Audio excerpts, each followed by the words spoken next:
This is Reaganism, a podcast dedicated to exploring where the Reagan movement lives today. I'm Roger Zakheim, your host, director of the Ronald Reagan Institute in Washington, D.C.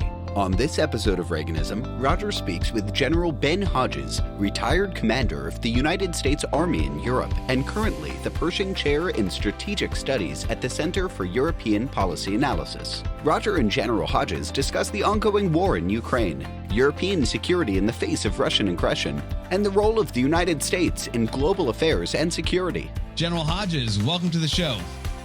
Thank you for the privilege.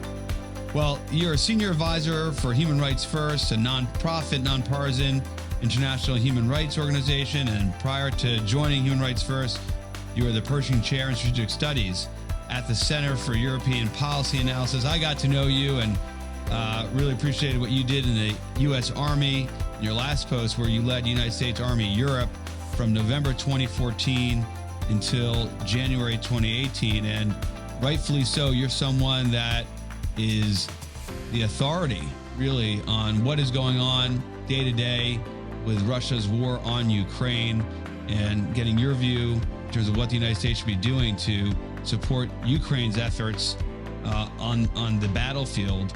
Let's start with 2014, General Hodges. You, of course, were the leading general officer in Europe, and that was the year, of course, was the last time Vladimir Putin invaded Ukraine. In that setting, in 2014, of course, he annexed Crimea. Tell us a little bit about that and what impact that had on your outlook for security in Europe.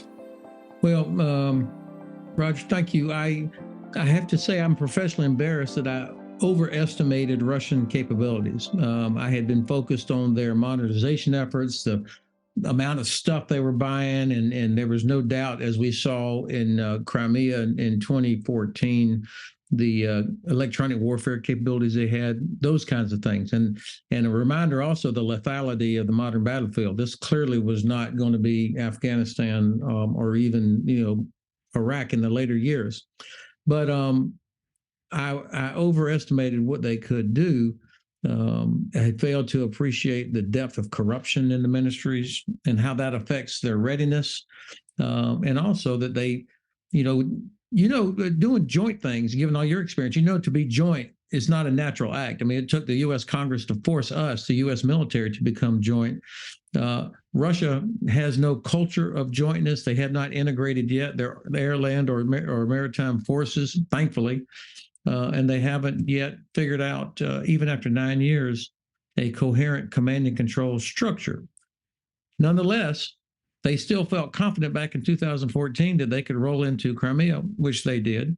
And the West, the collective West, did basically nothing other than we started helping with training of Ukrainian forces. Talk about the overestimation. Of course, that's, I imagine, in large part due to Russia's failure to achieve the objectives in Ukraine in 2022 and now in 2023.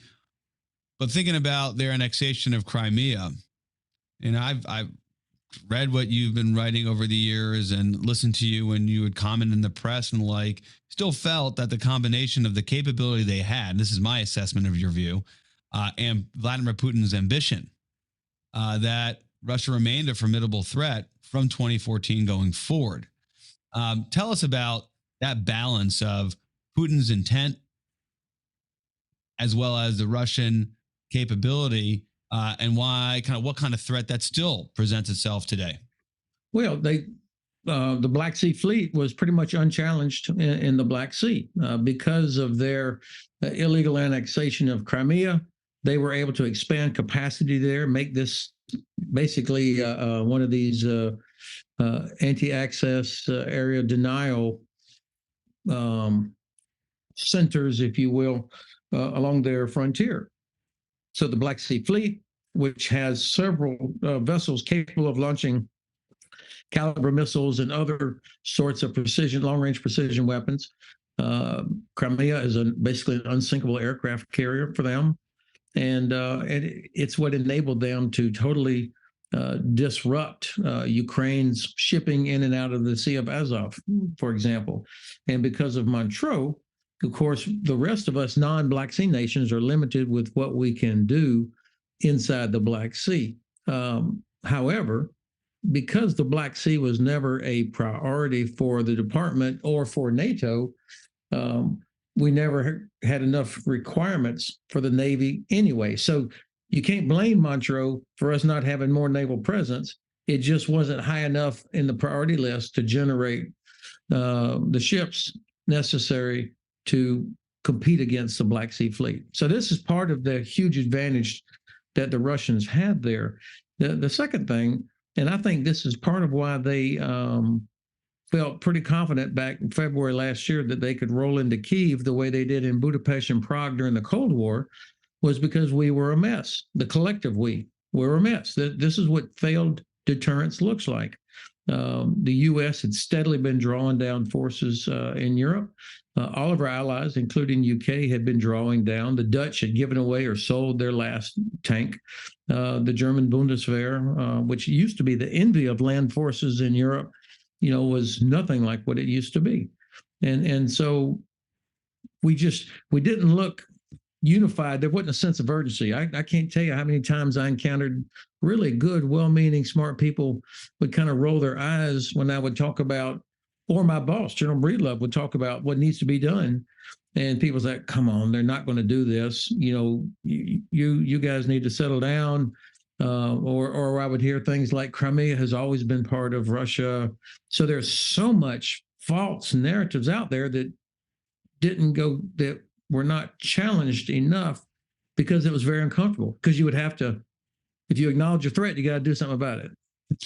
We're going to get to Crimea in a moment. And you've just outlined in part in your last set of comments the kind of strategic importance it has both for Russia and for Ukraine. And we'll ask you to elaborate on perhaps the pivotal place it has in the current war conflict. But before we go there, you were just ended your last comment about failed deterrence.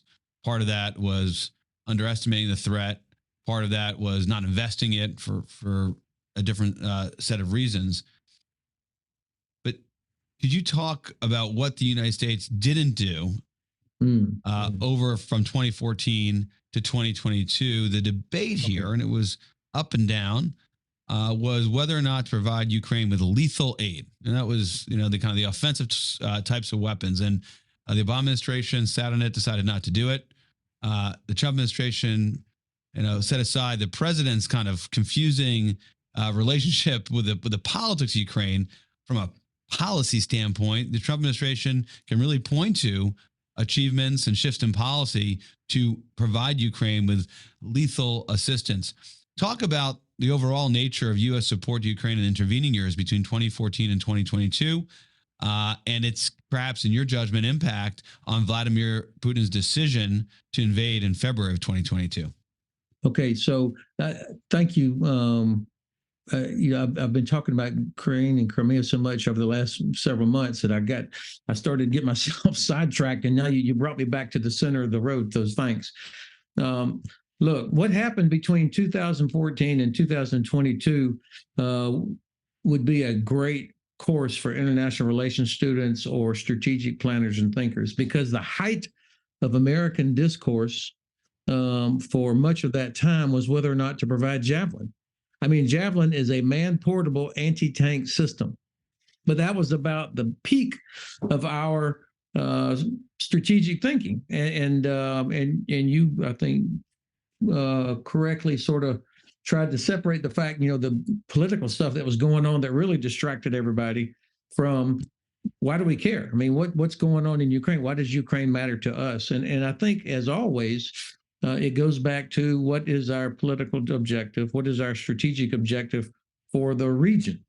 And there was no strategy for the Black Sea region. We would talk about Ukraine as if it was an island. We talk about Georgia as if it's an island. We talk about Turkey as if it's an island. But yet all of these nations are bound together because of their proximity, their being on the Black Sea. So you have to have a regional approach, because that affects everything that Russia does. And so to help Ukraine, and then look, there's a lot of good people, both parties involved in trying to get this right. But what we always lacked was clear direction and guidance. And NATO had no plan for the region. And so in NATO, without an approved plan, you can't do much else. You can't generate requirements. And so there was a lot of, thanks to people like General Breedlove, trying to figure out what can and should we do. And there were some good things that happened. The alliance, for example, did put forward Black Sea air policing, and they were flying out of Romania. So that was an attempt at least to get some combat aircraft in the area. And various U.S. Navy Europe commanders, Jamie Foga was the one with whom I served the longest, did everything he could to get U.S. Navy presence in the Black Sea, but he was competing with other requirements as well. We set up a training area, or no, there was a Ukrainian training area at a place called Yavoriv near the city of Lviv in the far western part of Ukraine that had been a Soviet training area for a long time. Then it was Ukrainian training area. So that's where we started working with the Ukrainians in, I think it was 2015, to help them as they were rotating battalions back and forth to what they called the ATO, the Anti-Terrorism Operation Zone, the Donbass. Donbass, yep. And that was where we started, the delivery of helmets, body armor, communications gear, first aid equipment. And then the best thing that was ever provided, I think, before Javelin was finally delivered, was the Q-36 radar. This radar, it's pulled by a Humvee. It's on a trailer, but it is a counterfire radar. It detects incoming artillery, mortars, rockets, and that sort of thing. And now Assistant Secretary Tori Newland, she was in office then, and she was a real advocate for getting these things in there. Of course, now she's the Undersecretary of State, one of the leading diplomats in the Biden administration. Exactly. And so having a person in the State Department like her that really would push things like Q-36, that was a big deal. I mean, she understood that this was a capability that not only would provide early warning, it would also give the Ukrainians the ability to conduct counterfire, because that radar tells you where the enemy rocket or round originated. So her, other Jim Townsend, these are the kind of people that were working as hard as they could in the absence of a top-level priority and strategy. So let me draw a line under it and say that a lot of good things were happening, but it was not at the speed or the scale that was needed to really make the big difference, because we didn't have an overarching, here's the end state. Right. All right. So that's what happens this interwar period, or the period between the annexation of Crimea and February 2022. Russia invades, changes the landscape in Europe, forever. Yes. And many people felt, overwhelming view is that Putin's column, right, given assumptions about the strength of their conventional military, would have rolled right into Kyiv. Of course, that didn't play out. And here we are. We have a conflict. It's playing out. Russians are dug in the Donbass. And Zelensky is trying to, as the president of Ukraine, trying to gain the support of the West, realizing key capabilities, the sorts of things that would have been unimagined prior to the conflict. I want to get to that in a second, but take a step back. This week, we've seen two hearings in the Congress about Ukraine, exploring what the strategy should be, as well as how much oversight and accountability there is of the funds and material going in to Ukraine. Let's start with that, because obviously you've studied and have relationships and know the players in Ukraine. $113 billion total has been appropriated for Ukraine from the U.S. Congress. I'm talking about what the rest of the West has provided. Of that, a little over $60 billion is for security assistance. That's money appropriated. Not all of that has actually gone into stuff delivered into Ukraine. But let's just deal with those numbers. You're an advocate for this support. What's the confidence level you have in terms of Zelensky's Ukraine being able to be a responsible steward of what is, by all means, a huge amount of American taxpayer dollars going into Ukraine. Yeah. So 100%, they understand that they are under enormous scrutiny. The U.S. Embassy and the ODC, the Office of Defense Cooperation, are there to make sure that the taxpayers' money is not being squandered. But I believe that because that's our system. And I've seen and heard, I've heard ambassador, even back when Masha Yovanovitch was our ambassador, the first time she and I talked, she was emphasizing, and this was been like 2016, 17, she was talking about the importance of making sure the Ukrainians are using the equipment properly and accounting for it. So long before that became a big topic, our embassy was already emphasizing that. Now, I have a couple of personal anecdotes that convince me that they know what has to be done. I remember asking a Ukrainian officer, I said, hey, where's all the javelins? This is before February. I said, how come we don't have javelins out there? And this was when the Minsk process was underway and there was a ceasefire. And so you weren't supposed to have tanks or big things within a certain distance of the line of contact out in Donbass. He said, they're all locked up in a bunker. I said, why? He said, because their commanders are terrified of any of these things walking away, and they know they would get crushed by the United States for losing accountability. So what they do, they lock them up until there's an absolute emergency rather than issuing them out. And the same thing happened even with the first aid kits. After 20 years of Iraq and Afghanistan, we have developed the absolute best individual first aid kit for every soldier. It's incredible. Well, that's what we were providing to Ukrainians. And they were guarding those in the same way because they were so concerned that these things would be pilfered or that they might be accused of losing control of them. So my point is, they know at every level that they are being watched and there's an expectation. And frankly, they're fighting for their life.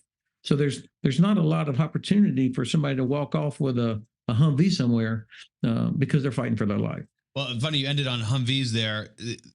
We're at this point where the tactics, the operational objective is all focused on what can be done to remove, I should say, the Russians from their dug-in positions. And the focus is on land warfare, ground vehicles, armor, and there's a suite of capabilities and platforms that we're discussing.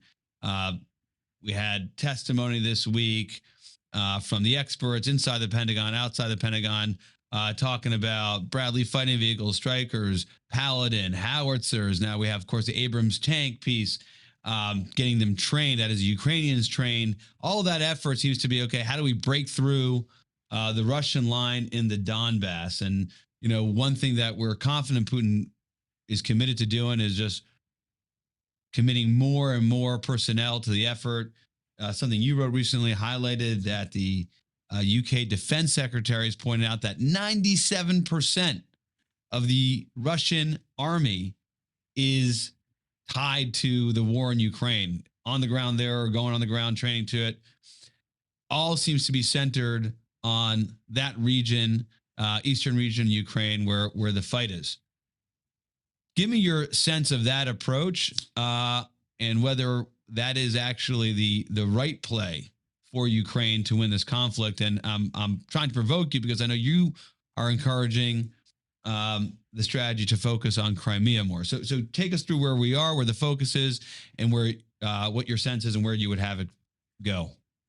So at the risk of sounding like a broken record, it starts with clarity at the top. What is our objective? And the president, the administration has got to specify with clarity, what is our objective? And saying that we're with them for as long as it takes, that's not clarity. That's not anything. That's a totally empty statement. So they've got us, and they can't say, well, we want Russia to lose or we don't want Ukraine to lose. That's not clarity. So specifying Ukraine will win, Ukraine can win, and it can happen this year.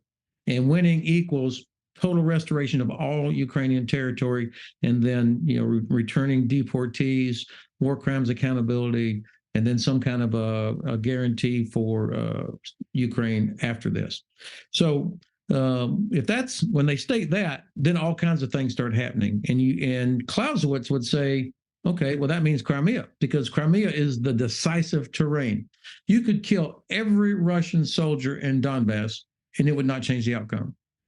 You liberate Crimea, that changes the outcome. Now, why? Explain that, because the focus is, hey, we just want to reclaim the territory. That's part of your objective. The fight, the emphasis on, in terms of Vladimir Putin is in the Donbass.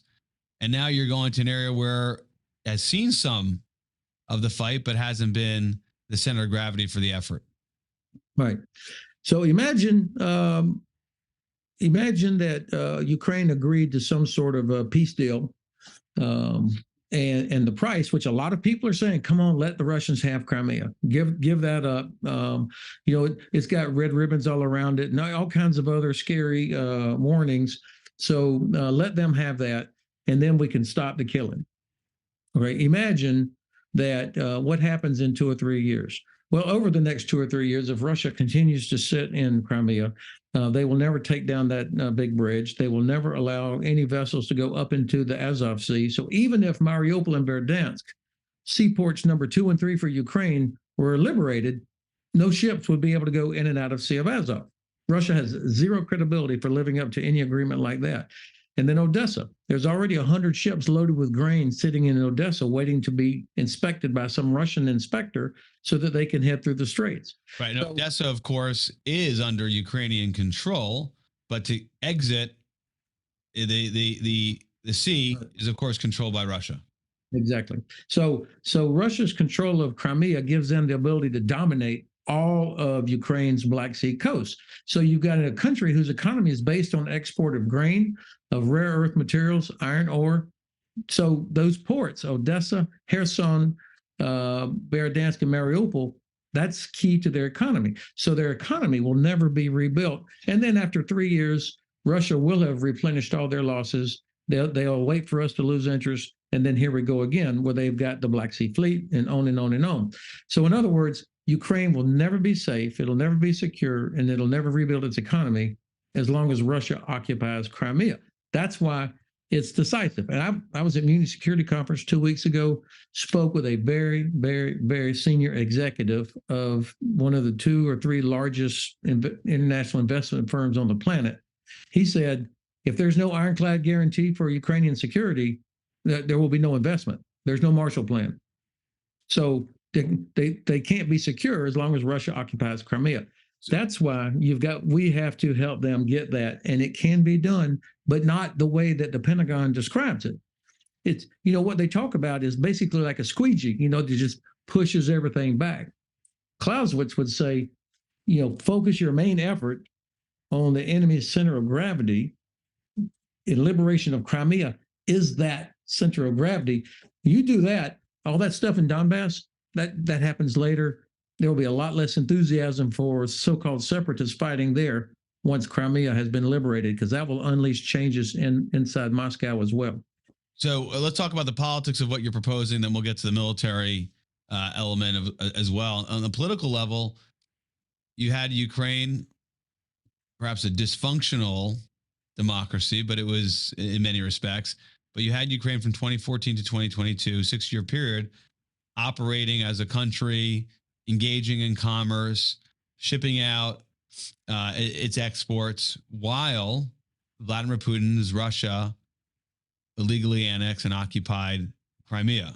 So what's your response to those who say, listen, it would be a good outcome if we can arrive at the status quo ante? Let's get everything the way it was prior to February 24th, 2022. I'd say would be a catastrophic decision. First of all, so people would advocate for rewarding Russia with aggression, war crimes, all the different things that they've done, all in front of us, to reward that with letting them have territory that they have illegally occupied and annexed. So right there, that's a deal breaker for me.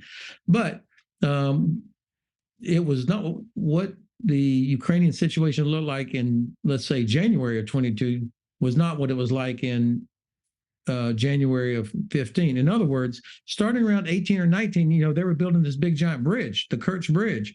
That automatically was an illegal act, and it began to disrupt traffic coming in and out of Azov Sea. And then you'll remember, I think it was in 19, is when they seized the 3 Ukrainian vessels who were trying to go around Crimea into the Kerch Straits. And so that right there should tell everybody, remind everybody who we're dealing with, that the Russians are not going to just stand by and let Ukraine begin to move ships in and out of Azov Sea. Let's talk about the Ukrainian mindset, starting with the President Zelensky and their military. They don't seem to be emphasizing Crimea, at least in their words, as much as they're talking about the challenges to the east and the southeast and the Donbass and elsewhere. Do you think they share your assessment, and is simply they're trying to get what they can in terms of buy-in from the West? In other words, the West is clearly supportive of repelling Russia's invasion in 2022, but perhaps less enthusiastic about relitigating, certainly politically and militarily, the annexation of Crimea. I will tell you that, number one, the Ukrainian general staff is extremely professional. They're very disciplined. They have mastered OPSEC, operational security. We know more about what the Russians are doing than what the Ukrainians are doing, as it should be. They would not advertise, hey, by the way, we're just going to continue to do economy of force over here around Bakhmut, and we're saving all our stuff for a plan to isolate Crimea. So that they would never do that, nor should they. Based on all my different conversations and just looking at the map and understanding the operational level of war, what's required, the dumbest thing in the world to do would be attack into, Donbass. I mean, there's no value in that. There's no strategic value for Ukraine to do that now. And I think they all have calendars. They understand what the weather is going to look like in the next few months, but they also understand what America's political calendar looks like next year, what other nations in Europe, what their calendars look like. And so they understand that there's time and there's windows. And so, again, Clausewitz would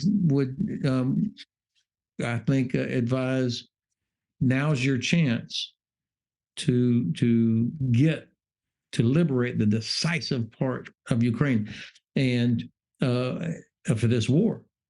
And that will unleash things that will happen on the other side that I think would lead to the liberation of the rest of Ukrainian territory. So we're here with Lieutenant General retired Ben Hodges, former commander of U.S. Army Europe, coming to us from Germany.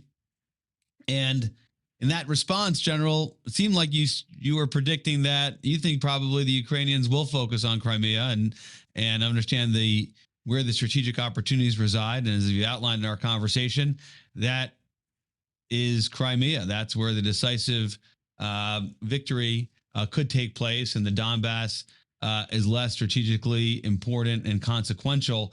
One more question in terms of U.S. support and aid, and then we'll get a general discussion going in terms of what the United States posture ought to be in Europe in light of what seems to be a defeated, depleted Russian conventional force. All of the efforts seem to be, in terms of U.S. aid at the moment, on what Ukraine would need to cut through the essentially Russian column that's dug in Ukraine and the Donbass. Do you think the U.S. aid should change in one way or another? Give me your take on the nature of the support. We talked about the $60+ billion appropriated, the $30+ billion of support delivered or being delivered, obligated already. What would you emphasize and what would you de-emphasize in that conversation? I have to tell you, the Congress is incredible what the Congress has done. Bipartisan, everybody watches and pays attention to this. Everybody here in Europe, they see this is strong bipartisan support, so they don't get worried by the crazies on either side. And the Pentagon, I mean, it's just amazing, how much has been done by our by the Joint Staff and the headquarters over here in Europe to deliver capability. But it go back again. It starts with, what is the objective? If the objective is to win, then how do you win? And you win by liberating Crimea, what's needed to liberate Crimea. And it's going to be long-range precision capabilities. I always try to avoid talking too much about specific systems or platforms, because then you get involved in a contest about what kind of fuel does the M1 tank burn, or, this and that, maintenance and training, how long it takes. And those are all important things, but it's wasted energy. Now, because then you have very, very senior people in the Pentagon talking about, well, it'll take too long. It's a gas guzzler, ... I started wondering, well, why the hell do we have Abrams tanks? They get talked down so bad by our own, and of course they're using it as excuses not to provide Abrams tank. So I would rather talk about capability. And if you talk about long-range precision, then there's 5 or 6 systems that would deliver the ability for Ukraine to sever the 2 landlines of communication that connect Crimea to Russia. One, obviously, is the Kerch Bridge. The other is the so-called land bridge that runs through Mariupol and Melitopol down into Crimea. That requires something more than the 90 kilometers that the GMLRS can reach. So ground-launched small-diameter bombs, the ATACMS, obviously, Grey Eagle drones, I think the British Storm Shadow, F-16s, I'm absolutely not against it, but I think, we spend so much time arguing about how long it would take, when we should have started training months ago in anticipation of a possible decision. I gotta agree with you more. The platforms and security support should be tied to the strategy, and long range precision munitions that you're describing. I mean, there's generally been consensus that's something Ukraine needs, whether that's going east or south, west, whether we're focusing on Donbass or Crimea, it would be, it's kind of essential for both. The F-16s and other types of platforms, in this case, fighter aircraft, that's stuff that the U.S. is getting rid of. It's like not going to be used anyway. So why are we not providing it? And the notion that maybe you want to comment on this, that somehow a particular military platform is escalatory in nature. That is, it's going to provoke the Russians to do something they otherwise wouldn't do. That's not persuasive to me, as long as the platform is used for, an objective that's consistent with the strategy. In this case, repelling, Russia's advance, their invasion, as opposed to using an F-16 to penetrate, which they wouldn't otherwise be able to do, Russian sovereign territory. I mean, do you think a particular long-range precision munition somehow would be escalatory in the conflict? Why are we not provoked that they are using multi-million-dollar precision weapons to knock down apartment buildings? Why does that not provoke us to want to go in there and deny them sanctuary, which we have done in Crimea by limiting the weapons that we provide them, where the longest thing that they have is 90 kilometers? We have, in effect, created sanctuary for the Russians in Crimea, which everybody from the president on down says is sovereign Ukrainian territory. So now look, President Zelensky and all kinds of other senior Ukrainian leaders have said, fine, we won't use ATACMS or F-16s against some airfield in Russia, even though I have a hard time even agreeing with that, because every nation should be able to defend themselves. But if that's the price to get these long-range capabilities, fine. It'll be so easy to stop them if they were ever to violate what they said they won't do. It gets turned off immediately. So I think this is another excuse that's out there, and we have been self-deterring for over a year now. Do you think the aid has been contingent on the getting a guarantee from Ukrainian leadership that they will not use these military weapon systems, to recover Crimea? In other words, do you think there are strings attached coming from the U.S.? Yeah, I'm sure there are. But I mean, Zelensky said that months ago that they would not, that they wouldn't use them inside Russia proper. I'm talking about Crimea. Yeah, well, that's Ukraine. Right. No, I'm saying it was the U.S. holding back and saying you can't use certain of the platforms we've given for for Crimea. I mean, that's kind of you've seen some reporting around that. I was wanting to get your view on it. I don't think that we have said you cannot use your HIMARS against Russian target in Crimea. Right. I don't think we've said that. I mean, that would be just absolutely mindless for us to have done that. Let's move on to kind of the U.S. posture in Europe. So much of what you did leading our U.S. Army Europe is thinking about what the United States needs to commit in terms of military presence capability to deter Russian adventurism, right? Being the primary threat to security and stability in Europe. As we mentioned before, 97%, according to UK Defense Secretary Ben Wallace of the Russian army, is tied to Ukraine at the moment. Some in the US with an eye towards China and China's aggression and threat against Taiwan and our interests in the Indo-Pacific region are saying, hey, because Russia has failed so terribly and they've lost so much in people, but also materiel and capability, we can reduce our presence in Europe. General, what's your take in terms of the opportunity now to reallocate our presence and resources to the Indo-Pacific? Well, first of all, that's the same sort of naive thinking that led us to the weakness that we ended up with in 2014.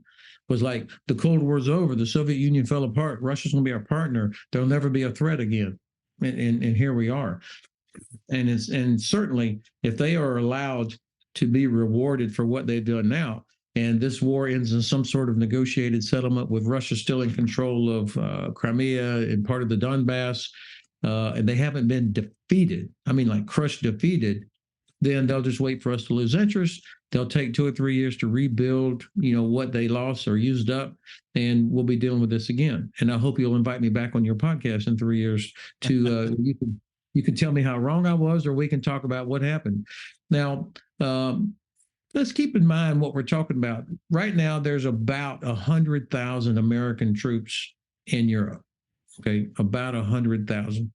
That's exactly how many people fit inside Michigan Stadium in Ann Arbor, okay, or Wembley Stadium in London, about 100,000. Over half of those are rotational. So it's not like, sometimes you'll see these nonsensical things in an article, or somebody like the former, let's say, former Secretary of State will talk about, why do we have these sprawling bases in Europe? There is no such a thing as a sprawling base in Europe. It's a very, very small footprint that we have here that allows us to contribute to NATO, but also from which we're able to do things in Africa, the Middle East, as well as all over Europe. I think we have 4, hopefully soon to be 6 U.S. Navy warships that are responsible for all of U.S. Navy, Europe, and Africa. 6. I mean, that's not quite going to provide what we really need, but that's all there is. So I think the footprint that's here now is about at the minimum. And of course, the air and missile defense is wholly inadequate. One battalion of Patriot. That's all the U.S. has in Europe. Give us a sense of one battalion of Patriot in Europe in terms of how much that covers in terms of geography and what it protects. Ramstein Air Base. I mean, our most important base, arguably in Europe, is what it protects. That's it. There's nothing left.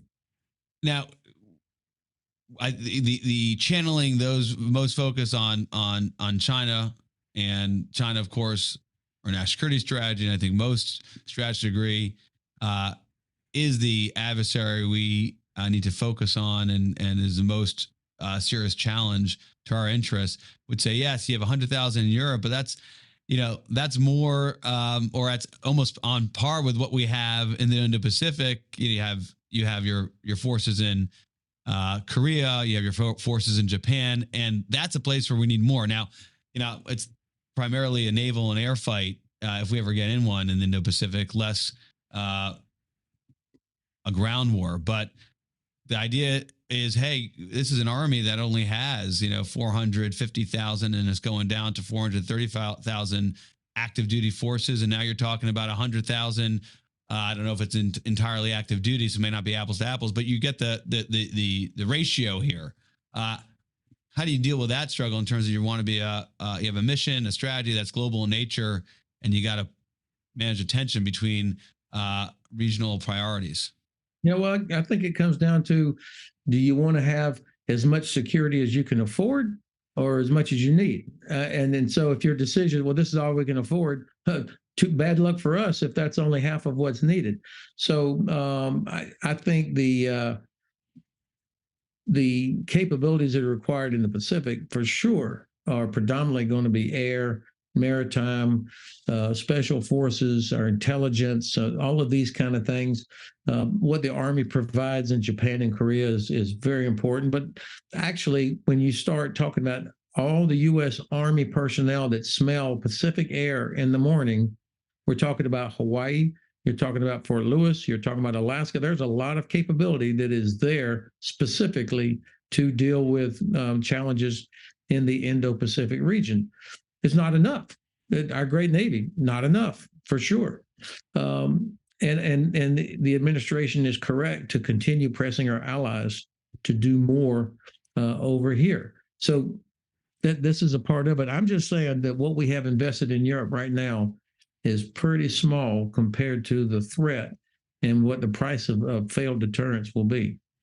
We're going to go to our lightning round in just a minute, but before we move on to that closing piece of our conversation, of course, with Lieutenant General retired Ben Hodges, want to get your take on where the Russian military is today. You referenced before that you would think that Vladimir Putin could reconstitute his military in a few years.